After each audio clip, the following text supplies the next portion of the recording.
Assalamu alaikum, chers frères et sœurs.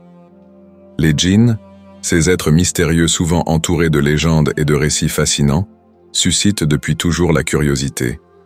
Présents dans les contes populaires comme dans les discussions spirituelles, leur nature et leur rôle restent pourtant méconnus pour beaucoup.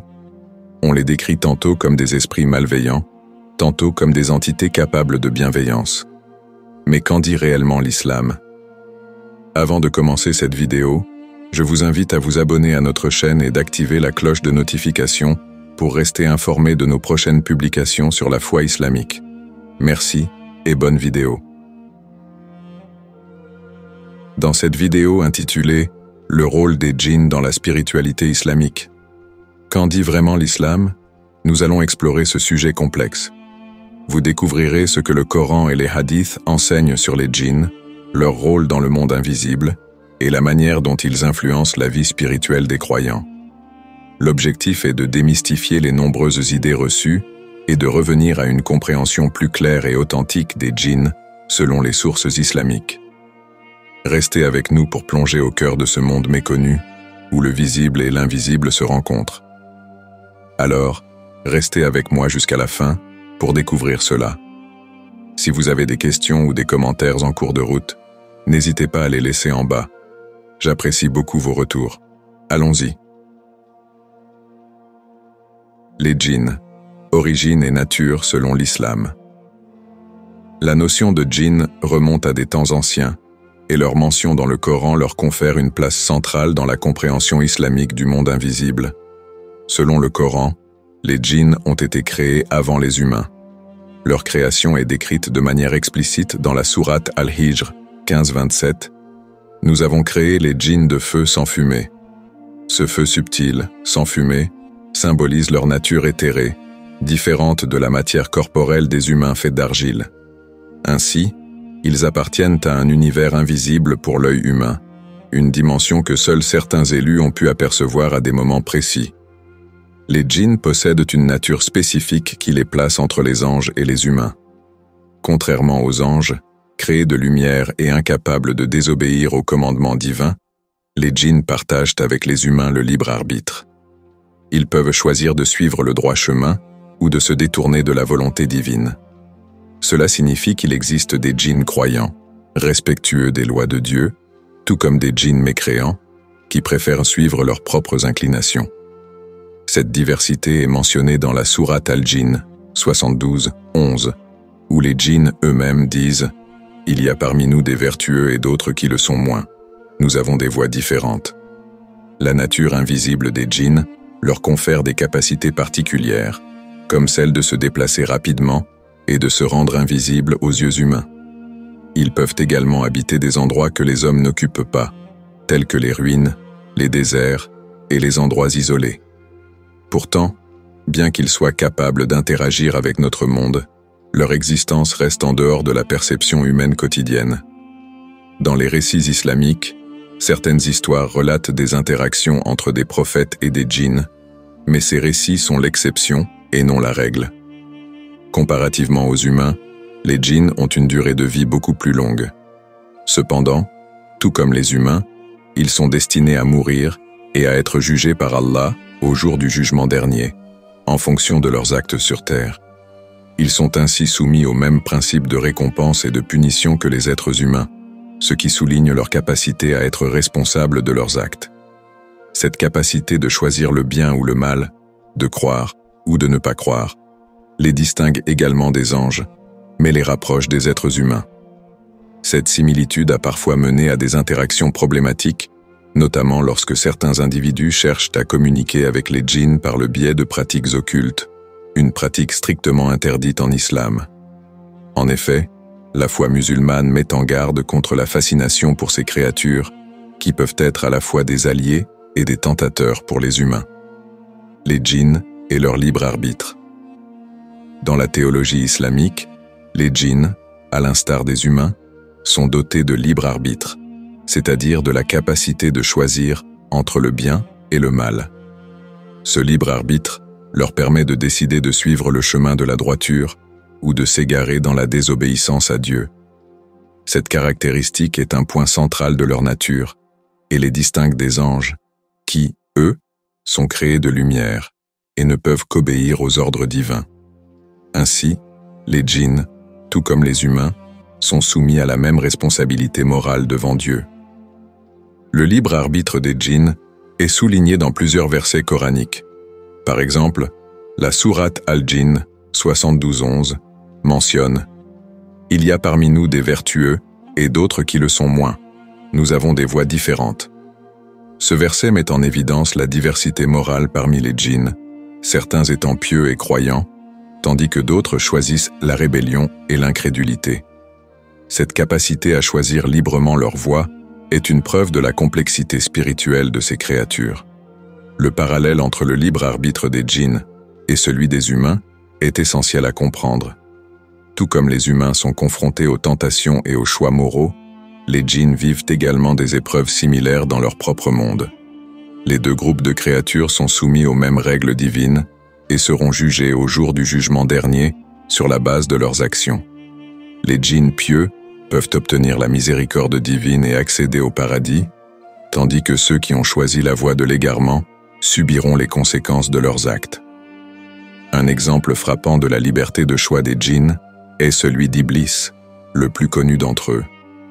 Iblis était initialement un djinn pieux, dévoué à l'adoration de Dieu, au point qu'il avait été élevé au rang des anges.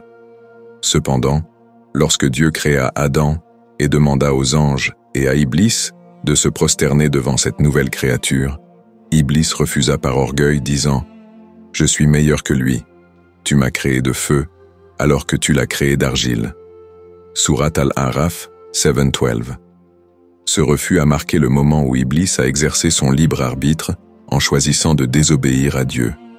La désobéissance d'Iblis et sa rébellion contre Dieu ont entraîné sa condamnation à être rejeté du paradis, devenant ainsi le Shaitan, Satan, l'ennemi juré des humains. Cet épisode illustre parfaitement l'importance du libre arbitre parmi les djinns et la manière dont ce choix détermine leur destinée. Iblis, en choisissant la voie de la rébellion, a opté pour une existence de défi envers le Créateur, se consacrant à la tentation des humains pour les détourner du droit chemin. Ce récit coranique met également en lumière la responsabilité qui incombe aux djinns, tout comme aux humains, dans l'utilisation de leur libre arbitre. Dieu n'a pas contraint Iblis à la désobéissance, c'est par son propre choix qu'il a décidé de se rebeller. La conséquence de ce choix est un rappel pour tous, djinns et humains, de la gravité des actes et de la réalité du jugement divin. Ainsi, le libre arbitre des djinns ne se limite pas à une simple capacité de choix. Il s'inscrit dans un cadre plus vaste de responsabilité et de justice divine. Chaque djinn est libre de croire ou de ne pas croire, d'obéir ou de désobéir, mais il doit en assumer les conséquences, tout comme les humains. Cela montre la vision équilibrée de l'islam, qui accorde aux créatures de Dieu la liberté de se diriger, tout en leur rappelant que cette liberté s'accompagne d'un devoir de rendre des comptes. Les djinns dans la vie quotidienne des croyants. Les djinns occupent une place particulière dans la spiritualité islamique, non seulement en raison de leur nature mystérieuse, mais aussi en raison des interactions possibles avec les humains. L'islam reconnaît que ces êtres invisibles peuvent parfois avoir des contacts avec les humains, bien que ces interactions soient souvent voilées et mystérieuses. Cependant, ces contacts ne sont pas nécessairement réguliers ou intentionnels. Les djinns, tout comme les humains, vivent leur vie dans un monde invisible, avec des règles et des réalités qui leur sont propres.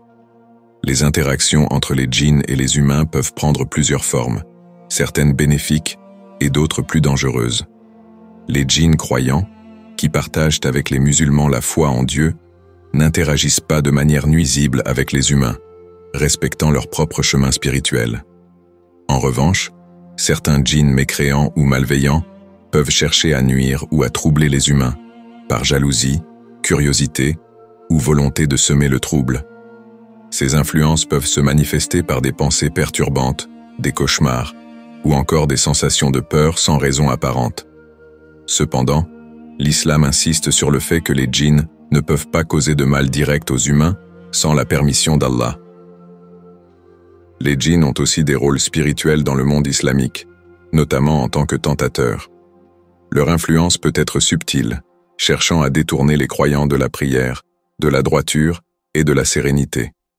C'est pour cela que la spiritualité islamique accorde une importance particulière à la protection contre les influences invisibles, en incluant des invocations et des pratiques visant à éloigner les djinns malveillants. La récitation de certains versets coraniques, comme le verset du trône, Ayat al-Kursi, Surat al-Baqarah, 255, ou les 2 dernières sourates du Coran, Surat al-Falaq et Surat an-Nas, est recommandée pour se prémunir contre le mal des djinns. Ces versets sont considérés comme des boucliers spirituels, apportant la protection divine contre les entités nuisibles. En plus des versets coraniques, la pratique régulière de la prière, la lecture du Coran et le respect des règles de purification sont des moyens efficaces de garder les djinns à distance. Le prophète Muhammad, paix et bénédiction sur lui, a enseigné plusieurs invocations spécifiques pour se protéger des djinns, comme celle à réciter avant de dormir ou en entrant dans des lieux inhabités comme les toilettes. Ces recommandations montrent que, bien que les djinns puissent être une réalité spirituelle, les croyants ont les moyens de se protéger par la foi et les enseignements prophétiques. En revanche, l'islam met en garde contre le recours à la sorcellerie et aux tentatives de communication volontaire avec les djinns. La sorcellerie, ou sihr en arabe, implique souvent des pratiques interdites qui cherchent à exploiter les pouvoirs des djinns pour obtenir des résultats surnaturels. De telles pratiques sont sévèrement condamnées dans la religion musulmane, car elles dénotent une tentative de manipulation des forces invisibles qui va à l'encontre de la soumission à la volonté de Dieu. Le Coran mentionne explicitement la gravité de la sorcellerie, notamment dans la sourate al-Baqarah, 202, où il est dit que ceux qui se livrent à ces pratiques n'ont aucune part dans l'au-delà. Le recours à la sorcellerie est non seulement considéré comme un acte de désobéissance à Dieu, mais il est également dangereux pour la personne qui s'y engage. En cherchant à établir des pactes ou des alliances avec des djinns, les humains s'exposent à des conséquences spirituelles et psychologiques graves.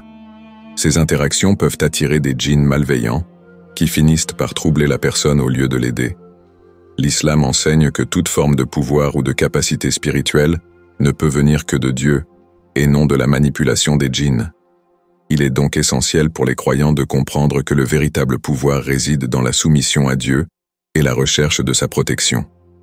Les djinns ne sont pas à craindre outre mesure tant que les règles islamiques sont respectées et que l'on cherche à vivre dans la rectitude. La foi en la protection divine, combinée à une pratique religieuse sincère, permet de se prémunir contre les troubles que les djinns pourraient causer. En gardant une vision équilibrée, l'islam invite les croyants à ne pas se laisser distraire par les djinns, mais à concentrer leur énergie sur leur relation avec le Créateur. Le rôle spirituel des djinns dans l'islam. La compréhension des djinns occupe une place importante dans la spiritualité islamique, car elle permet aux croyants de mieux appréhender le monde invisible et les épreuves auxquelles ils peuvent être confrontés. Les djinns, étant des créatures dotées de libre arbitre et vivant dans une réalité parallèle, représentent un aspect essentiel de l'univers créé par Allah. Apprendre à reconnaître leur existence et leur influence contribue à renforcer la foi des croyants, tout en leur rappelant la complexité de la création divine. Dans l'islam, les djinns jouent un rôle particulier dans les épreuves spirituelles que peuvent traverser les croyants. Ils sont souvent associés aux tentations et aux obstacles que les musulmans doivent surmonter pour maintenir leur foi et leur piété. En tant que créatures invisibles, certains djinns malveillants cherchent à semer le doute, la peur ou à influencer négativement les pensées des individus. C'est notamment le cas de Shaitan, Satan, qui est le plus célèbre des djinns ayant choisi la désobéissance à Dieu. En tant que tentateur, il incite les humains à s'écarter de la voie droite, créant ainsi des épreuves morales et spirituelles. Toutefois, les djinns ne sont pas responsables de tous les défis spirituels rencontrés par les croyants. L'islam enseigne que les djinns, tout comme les humains, ne peuvent agir que par la permission de Dieu. Ils sont donc un moyen parmi d'autres par lequel Allah teste la foi et la détermination de ses serviteurs. Ces épreuves visent à renforcer la piété et à encourager les croyants à se tourner vers la prière et à rechercher la protection divine. Les djinns, en tant qu'éléments du monde invisible, rappellent aux musulmans l'importance de rester vigilants face aux tentations, tout en se reposant sur la guidance d'Allah. Le prophète Muhammad, paix et bénédiction sur lui, a transmis de nombreux hadiths pour aider les croyants à se protéger de l'influence des djinns. Parmi ses enseignements, il a recommandé la récitation de certains versets du Coran pour éloigner les djinns malveillants et préserver sa tranquillité spirituelle. Par exemple, le prophète a conseillé de réciter l'ayat al-Kursi, sourate al-Baqarah, 255, avant de dormir pour se protéger des mauvaises influences. De même, les 2 dernières sourates du Coran, sourate al-Falaq et sourate an-Nas, sont souvent récitées pour se prémunir contre les maux des djinns et autres dangers invisibles. Un autre hadith célèbre rapporte que le prophète a dit « Quand l'un de vous entre dans sa maison et qu'il mentionne le nom d'Allah en entrant et en mangeant, le diable dit à ses compagnons « Vous n'avez ni lieu où passer la nuit, ni repas. » Sahih Muslim. Cela montre que la simple mention du nom de Dieu peut éloigner les djinns nuisibles et préserver la paix au sein du foyer. Ainsi, ces pratiques de protection ne relèvent pas de la superstition, mais sont profondément ancrées dans la tradition prophétique, invitant les croyants à renforcer leur lien avec Allah pour surmonter les épreuves. Le rôle des djinns dans la spiritualité islamique s'étend aussi à la compréhension du destin et de la foi en Dieu. Les djinns, bien qu'étant des créatures invisibles et capables de nuire dans certains cas, ne sont jamais en dehors de la volonté divine. Leur existence rappelle aux croyants que tout ce qui se passe dans l'univers, visible et invisible, fait partie du plan d'Allah. Cette perspective invite à une acceptation du destin, où même les tentations ou les perturbations causées par les djinns sont perçues comme des épreuves permettant de grandir spirituellement. Le croyant est ainsi encouragé à voir au-delà des difficultés immédiates pour percevoir la sagesse divine qui se cache derrière chaque épreuve. Les djinns ne sont qu'un élément parmi tant d'autres dans cette vision globale de la création divine. Leur existence souligne l'importance de la vigilance et de la lutte contre les tentations, tout en rappelant que seul Allah détient le pouvoir ultime sur toute chose. Les croyants apprennent à placer leur confiance en Dieu, sachant que chaque difficulté, même celle causée par des forces invisibles, peut être surmontée par la foi, la patience et la prière. Les mythes et réalités sur les djinns. Les djinns occupent une place centrale dans de nombreuses histoires et récits populaires à travers le monde musulman et au-delà. Leur nature mystérieuse et leur capacité à interagir avec le monde humain ont alimenté une multitude de légendes et de croyances, souvent teintées de peur et de superstition. Ces récits populaires évoquent fréquemment des histoires de possession, de malédiction et de rencontres terrifiantes avec des djinns qui hantent des lieux ou prennent possession de personnes. Ces contes ont façonné l'imaginaire collectif et créé un véritable folklore autour des djinns, où ils sont perçus comme des esprits malveillants prêts à semer la terreur. Cependant, il est essentiel de distinguer ces croyances populaires des enseignements de l'islam sur les djinns. Dans la culture populaire, les djinns sont souvent représentés comme des créatures démoniaques dont la principale occupation serait de tourmenter les humains. Des histoires de possession, où des personnes prétendent être contrôlées par des djinns, circulent abondamment. On raconte aussi que les djinns habitent des lieux isolés comme les déserts, les ruines ou les maisons abandonnées, et qu'ils prennent parfois des formes animales pour se dissimuler. En contraste, les enseignements islamiques offrent une perspective plus nuancée sur la nature et le rôle des djinns. L'islam reconnaît leur existence, mais ne les réduit pas à des êtres malveillants. Selon le Coran, les djinns sont une création de Dieu, dotés de libre arbitre, tout comme les humains. Certains djinns sont croyants et pieux, tandis que d'autres choisissent de désobéir à Dieu, comme c'est le cas d'Iblis, Satan, qui était lui-même un djinn avant de se rebeller contre le Créateur. L'islam n'enseigne pas que les djinns passent leur temps à hanter les humains ou à provoquer des possessions, mais il reconnaît que certains peuvent chercher à troubler. Une mauvaise interprétation courante concerne la possession par les djinns. De nombreux récits populaires décrivent des individus prétendant être possédés, et dans certains cas, des rituels exorcistes sont pratiqués pour les libérer de cette emprise.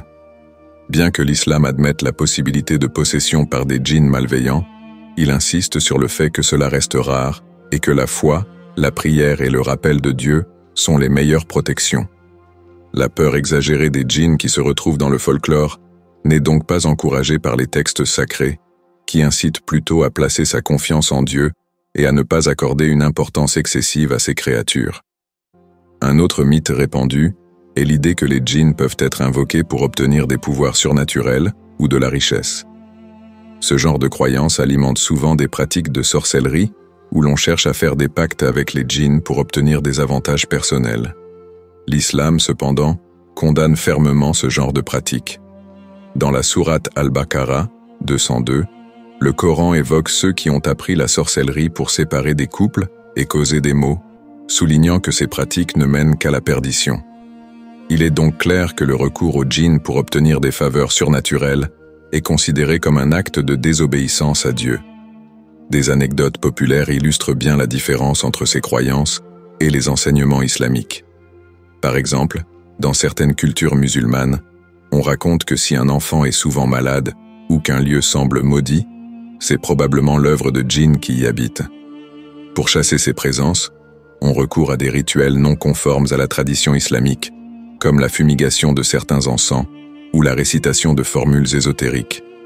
En réalité, l'islam préconise des moyens simples et directs pour se protéger des djinns, comme la récitation des versets coraniques et les invocations enseignées par le prophète. Un autre exemple est la croyance selon laquelle les djinns peuvent se transformer en animaux pour nuire aux humains. On entend souvent dire que les chats noirs, les serpents ou les chiens sont des djinns déguisés. Pourtant, les textes islamiques ne soutiennent pas cette idée de manière systématique. Bien que le prophète Muhammad, paix et bénédiction sur lui, ait recommandé de prononcer le nom de Dieu en entrant dans des lieux susceptibles d'abriter des djinns, cela ne signifie pas que chaque animal étrange rencontré est un djinn déguisé. L'islam encourage une approche rationnelle, rappelant aux croyants de se protéger par la prière plutôt que de sombrer dans la superstition.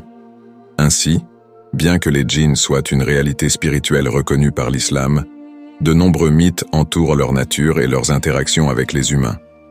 L'islam met en garde contre les exagérations et les pratiques superstitieuses et encourage plutôt les croyants à rechercher la connaissance et la protection divine à travers les enseignements du Coran et de la Sunna. Les djinns ne sont pas des êtres à craindre outre mesure, mais à comprendre dans le cadre de la création divine, où leur rôle et leur existence rappellent la complexité de l'univers et la nécessité de toujours placer sa confiance en Dieu.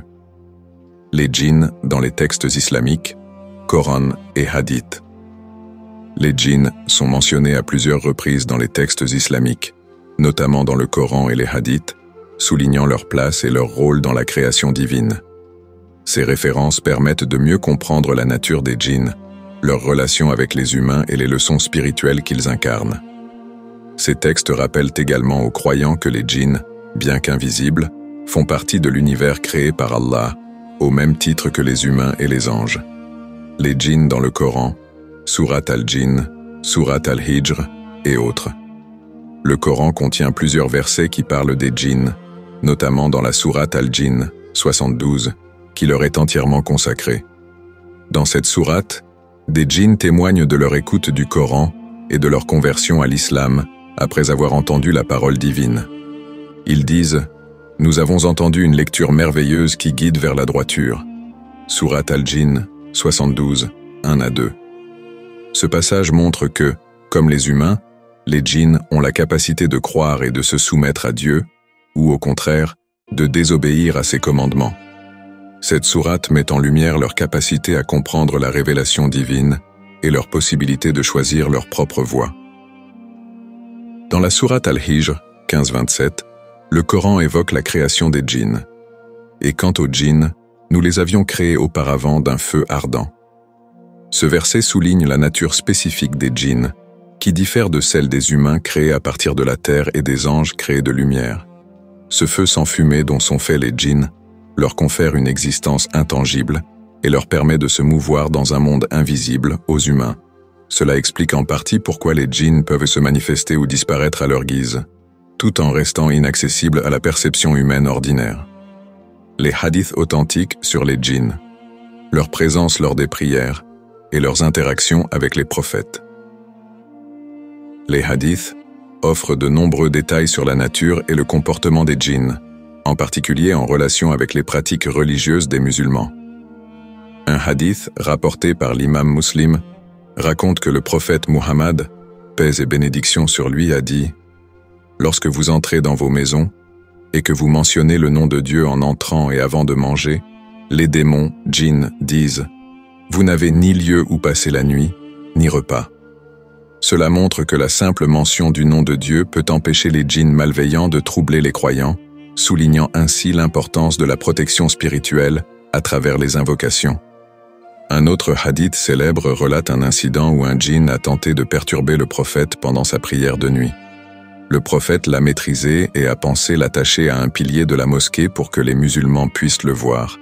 Mais il s'est souvenu de la prière de Salomon qui demandait à Dieu de lui accorder un règne que personne d'autre n'aurait après lui. Ce hadith souligne la capacité du prophète à interagir avec le monde des djinns, tout en rappelant que cette maîtrise est un don divin. Il montre aussi le respect que le prophète a pour les souhaits des autres prophètes, renforçant l'idée que la relation avec les djinns doit toujours être soumise à la volonté de Dieu. Importance des textes islamiques pour comprendre la relation entre djinns et humains. Les références aux djinns dans le Coran et les hadiths aident les musulmans à mieux comprendre la nature complexe des djinns et la manière dont ils peuvent influencer, positivement ou négativement, la vie spirituelle des humains. Ces textes rappellent que les djinns, tout comme les humains, ont des obligations religieuses et seront jugés selon leurs actions. Leur capacité à écouter et à comprendre la parole divine les place dans une position similaire aux hommes, mais leur existence dans le monde invisible leur confère une dimension mystérieuse.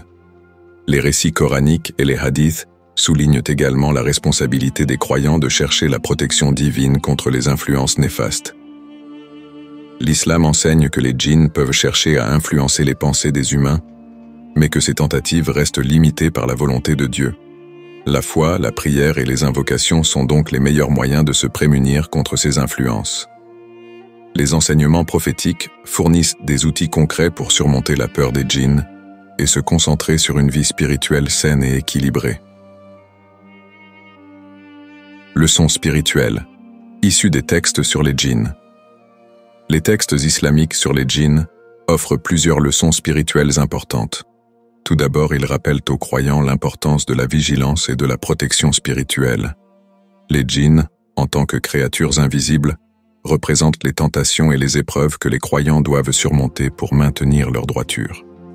La récitation des versets de protection, comme l'ayat al-Kursi, Surat al-Baqarah 255, et les 2 dernières sourates du Coran, montre que la parole divine est le meilleur rempart contre les forces invisibles. Ensuite, les djinns sont un rappel de la diversité et de la complexité de la création divine.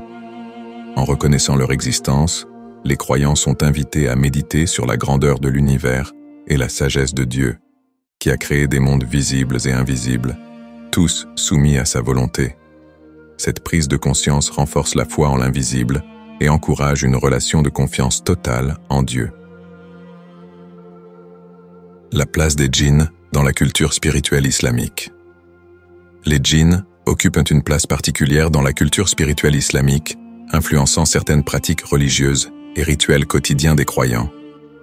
La reconnaissance de leur existence, telle qu'enseignée par le Coran et les hadiths, pousse les musulmans à adopter des habitudes de protection spirituelle. Bien que leur nature soit invisible, les djinns sont considérés comme pouvant avoir une influence sur le monde matériel, ce qui conduit à des pratiques spécifiques pour se prémunir de leur influence. Influence des djinns sur les pratiques spirituelles, récitation et douas de protection. Les djinns, en tant que créatures invisibles créées par Dieu, suscitent curiosité et fascination dans la culture islamique. Cependant, l'islam met en garde contre une attention excessive portée à leur égard, car cela peut détourner les croyants de l'essence de leur foi. Les enseignements islamiques sur les djinns ne visent pas à créer une peur ou une obsession, mais plutôt à rappeler les croyants à la réalité de l'invisible, tout en les encourageant à se concentrer sur leur relation avec Dieu et sur la pratique de leur religion. Le danger d'une fascination excessive pour les djinns. L'une des raisons pour lesquelles l'islam déconseille une obsession pour les djinns est le risque de perdre de vue les fondements de la foi. Une fascination excessive pour le monde des djinns peut entraîner les croyants à s'éloigner de leur véritable objectif, l'adoration de Dieu et la recherche de sa satisfaction. En se concentrant trop sur les djinns, certains peuvent être tentés de les considérer comme des êtres ayant un pouvoir autonome, alors que, selon la croyance islamique, toute puissance appartient à Dieu seul. Le prophète Muhammad, paix et bénédiction sur lui, a lui-même mis en garde contre le fait de donner trop d'importance aux djinns afin de ne pas sombrer dans la superstition ou dans la peur irrationnelle. L'islam enseigne que les djinns, bien qu'invisibles et capables d'influencer les pensées, ne peuvent ni nuire ni apporter de bienfaits sans la permission de Dieu. Cette perspective invite les musulmans à rester centrés sur la foi, à ne pas chercher des moyens non autorisés pour entrer en contact avec le monde des djinns, comme la sorcellerie, qui est strictement interdite. En plaçant trop d'importance sur les djinns, le croyant risque de tomber dans des pratiques déviantes et de se détourner des enseignements purs de l'islam, tels que le tawhid, l'unicité de Dieu, le respect des créatures de Dieu et la centralité de la relation avec le Créateur. L'islam insiste sur le respect de toutes les créatures de Dieu, y compris les djinns, mais rappelle que ce respect ne doit jamais se transformer en vénération. Les djinns, tout comme les humains, sont soumis à la volonté divine et doivent être traités comme des créatures faisant partie de la création, sans plus. Cette approche appelle à une vision équilibrée, où les croyants reconnaissent l'existence des djinns sans en faire une source d'inquiétude permanente. C'est pourquoi les enseignements islamiques recommandent de rester concentrés sur l'adoration de Dieu et de ne pas chercher à nouer des liens particuliers avec le monde des djinns. Le Coran et les hadiths enseignent que l'essentiel est de développer une relation directe et sincère avec le Créateur, et non de se laisser distraire par des êtres créés. La spiritualité islamique insiste sur l'importance de la foi en l'invisible, iman bil ghaib, tout en rejetant toute forme de polythéisme, shirk, qui pourrait émerger de la vénération de créatures invisibles comme les djinns. Cette vision invite les croyants à chercher leur protection et leur refuge uniquement auprès de Dieu et à rester constants dans leurs pratiques religieuses, renforcer la confiance en Dieu et rester sur le droit chemin. Les enseignements sur les djinns dans l'islam visent aussi à renforcer la confiance des croyants en Dieu, en soulignant que les djinns, tout comme les humains, sont des créatures dotées de libre arbitre. Les textes islamiques rappellent que seul Dieu possède la connaissance parfaite et le pouvoir absolu sur toute chose. Cette compréhension pousse les croyants à ne pas craindre exagérément les djinns, mais plutôt à se tourner vers Dieu pour obtenir sa protection. Par exemple, la récitation de l'ayat al-Kursi ou des sourates protectrices montre que la force véritable réside dans la parole divine et la foi en Dieu. Les djinns, bien qu'ils puissent être source de tentation et de distraction, ne sont pas invincibles face à un croyant sincère et pieux. Cet enseignement rappelle aux musulmans que les épreuves liées aux djinns, tout comme celles de la vie quotidienne, sont des moyens de tester leur foi et leur détermination à suivre le droit chemin. Comprendre le rôle des djinns pour une foi éclairée. Il est crucial de se concentrer sur notre spiritualité et d'approfondir notre connexion avec Dieu. Les djinns ne doivent pas devenir une source de peur ou de fascination qui pourrait nous détourner de l'adoration authentique. Au contraire, leur présence dans la croyance islamique nous rappelle la complexité de la création et l'importance de rester vigilant face aux tentations de l'invisible. L'un des aspects les plus répandus de la culture spirituelle islamique concernant les djinns est la récitation de versets protecteurs avant de dormir ou lors de moments spécifiques de la journée. Des versets comme l'ayat al-Kursi, Surat al-Baqarah 255, ou les sourates protectrices telles qu'Al-Falaq 113 et An-Nas 114 sont récités pour éloigner les djinns et les mauvais esprits. Ces pratiques sont tirées des enseignements prophétiques qui indiquent que ces versets servent de bouclier spirituel contre les djinns nuisibles. La récitation de l'ayat al-Kursi avant de se coucher est une recommandation largement répandue, car il est dit dans un hadith authentique que quiconque le récite sera protégé des djinns toute la nuit. De plus, les du'as, invocations, pour demander la protection de Dieu contre les djinns, font partie de la routine quotidienne des croyants. Par exemple, la prière de protection avant d'entrer dans un endroit isolé ou avant de sortir la nuit est pratiquée pour éviter les rencontres indésirables avec des djinns. Ces habitudes montrent à quel point la croyance en les djinns et leur potentiel pouvoir d'influence est intégrée dans la vie spirituelle islamique. Les traditions liées aux djinns dans les différentes régions du monde musulman. La perception des djinns varie également selon les régions du monde musulman, où des traditions locales et des récits folkloriques viennent enrichir la vision islamique des djinns. En Afrique du Nord, par exemple, il est courant de trouver des histoires sur des djinns vivant dans des lieux spécifiques, tels que des sources d'eau, des montagnes ou des grottes. Les anciens recommandent souvent de demander la permission avant de jeter de l'eau chaude dans des endroits inconnus, par crainte de blesser un djinn et de provoquer sa colère. En Asie du Sud-Est, la croyance aux djinns est également très présente, avec des récits sur des esprits locaux qui, bien que différents des djinns au sens coranique, partagent des caractéristiques similaires. Les musulmans de cette région recourent souvent à la récitation de prières spécifiques avant de traverser des forêts ou des lieux réputés pour être habités par des djinns. Dans certains villages, les personnes âgées parlent de djinns qui peuvent apporter des bénédictions ou, au contraire, causer des malheurs à ceux qui ne respectent pas les rituels de protection.